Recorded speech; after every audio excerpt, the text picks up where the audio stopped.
Hola, ¿cómo les va? Bienvenidos a otro Punto Música. Hoy un tema divertido para que intercambiemos ideas.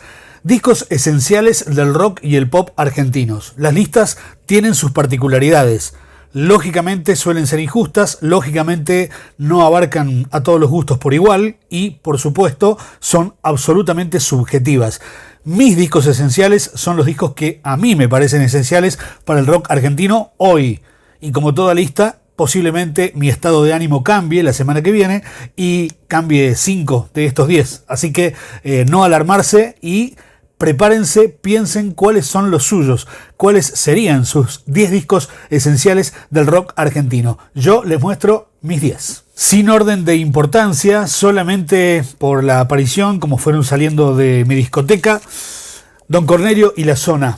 Palo Pandolfo al frente de una banda que exploró el post-punk y tuvo una cierta llegada para un público de culto, superando a bandas que no pudieron tener el mismo camino que esta, que fue también un camino corto. Pienso en El Corte, por ejemplo, y Don Cornelio y La Zona sí, en este momento son considerados como de los discos más importantes de la historia del post-punk en la Argentina, y particularmente del rock en general en Argentina. Para mí este es un disco muy importante, editado en 1988 con Palo Pandolfo y banda, y seguido por un disco posterior que es casi tan bueno como el primero. Aquí produjo Andrés Calamaro, pero es un disco oscuro, un disco dark, un disco de post-punk a la criolla.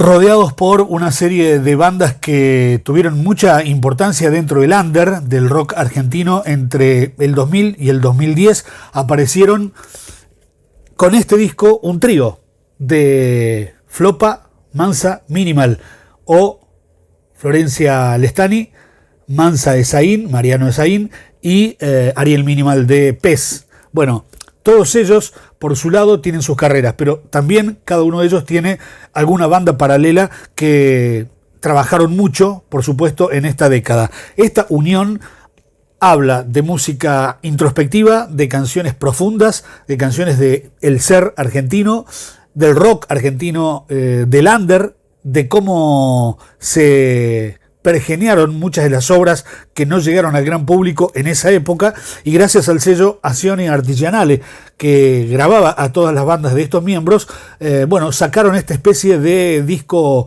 complementario a su obra, que es una maravilla de canciones acústicas muy bien arregladas y muy bien terminadas. Hermosa poesía y hermosa música para el único disco que hicieron, Flopa, Mansa, Minimal. Saltando de época en época, bueno, algunos lo ponen en el puesto número 1.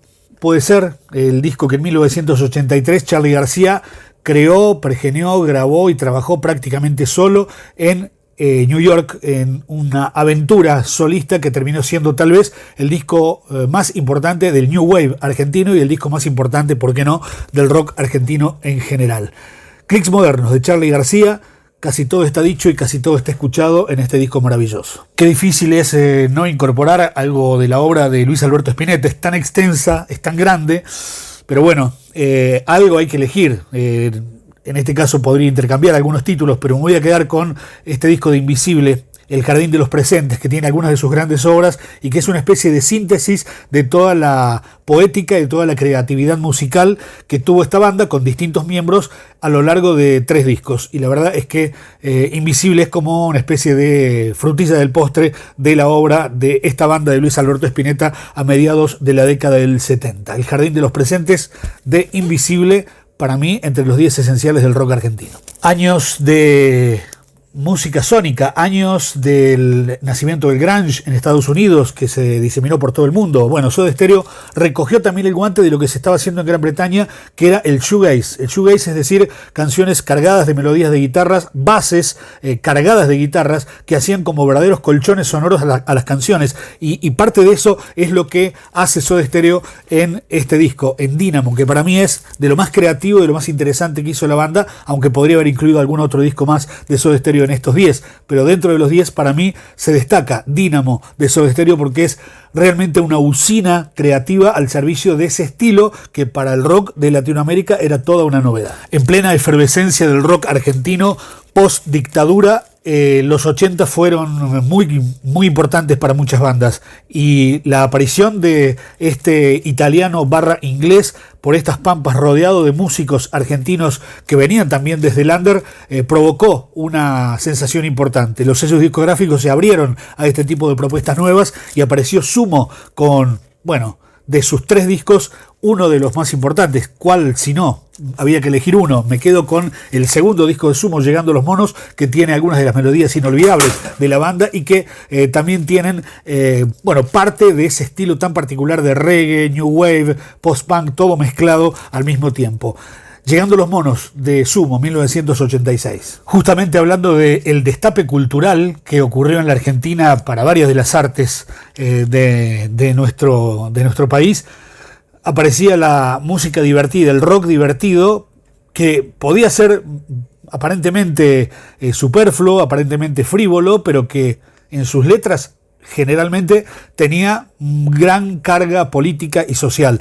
Ese humor negro lo ejecutaron muy bien los Twists. Para mí este es un disco importantísimo en la historia del rock argentino por cómo se dio. Se grabó en 30 horas con la producción de Charly García, muy inmediatamente, muy casualmente, prácticamente en una sola toma. Es el debut de la banda de Pipo Chipolati, Daniel Melingo, El Gonzo, Fabi Cantilo, entre otros, y que significó no solamente una apertura hacia un rock diferente, que tomaba con un poco de humor las cosas, sino que además tenía un contenido muy importante en las letras dentro de ese mundo divertido que plantean los Twists en su debut, La Dicha en Movimiento, de 1984. También el humor estaba presente en las letras, pero mucho más corrosivas, si se quiere, que en el caso de los Twists, en Virus. Y este es tal vez el disco menos popular de Virus, tal vez el menos conocido de Virus. Es el segundo disco de Virus, que salió en 1982. Se llama Recrudece y para mí es un verdadero compilado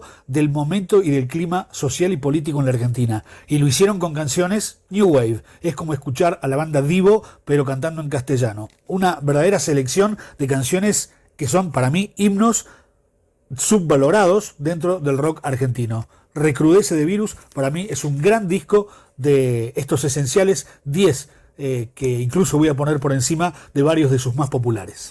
El momento de la música dark en la Argentina fue abanderada, decíamos, en los 80 por Don Cornelio y la Zona, por Los Pillos, por El Corte, y que en los 90 tuvo a un amigo directo de Gustavo Cerati, como lo era Richard Coleman, con su banda, ¿no? Coleman tenía Fricción en los 80, gran banda por otra parte, podría haber estado en este top, pero elegimos el debut de Los Siete Delfines. La banda liderada por Richard Coleman, que tiene verdaderas obras maestras de el shoegaze y el post-punk y la música dark barra gótica para el rock argentino. Una voz inconfundible, verdaderos colchones de guitarras y melodías entrañables tiene este disco que se acaba de reeditar en formato doble, aunque originalmente había sido editado en formato simple. Los Siete Delfines y su debut. Para cerrar con esta lista, sin orden de importancia, solamente 10 destacados del rock y pop argentino, me voy a quedar con una obra que fue una especie de puntapié inicial para una serie de bandas que formaban parte de la movida sónica en Argentina, ¿no?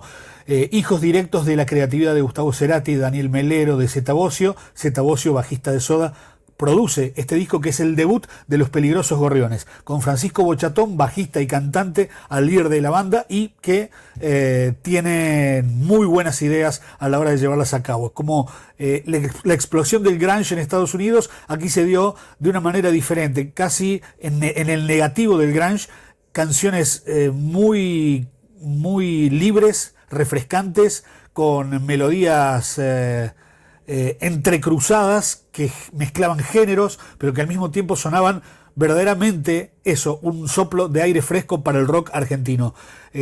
Para mí este es un disco perfecto, tiene todas las canciones que se destacan entre sí y me cuesta mucho elegir una por sobre la otra. Una verdadera usina creativa para el movimiento sónico que además estaba acompañado de Los Peligrosos Gorriones por Babasónicos, por Martes Menta, por Demonios de Tasmania y por Los Brujos y tantas otras bandas de la época. El debut de Peligrosos Gorriones. Ahora es el turno de ustedes. Díganme, cuéntenme aquí debajo qué les parece, cuáles serían sus 10 bandas esenciales o discos esenciales del rock argentino. Seguramente que alguno me tirará de las orejas, dirá cómo no están los Redonditos de Ricota. Bueno, no es de mis bandas principales, obviamente muy importante. Estos son mis 10 elegidos hoy. ¿Cuáles son sus 10 elegidos hoy? Cuéntenme ahí debajo para que iniciemos un lindo debate acerca de este tema. Como siempre, el momento de la música en otro.ar. Los esperamos muy pronto con más contenido.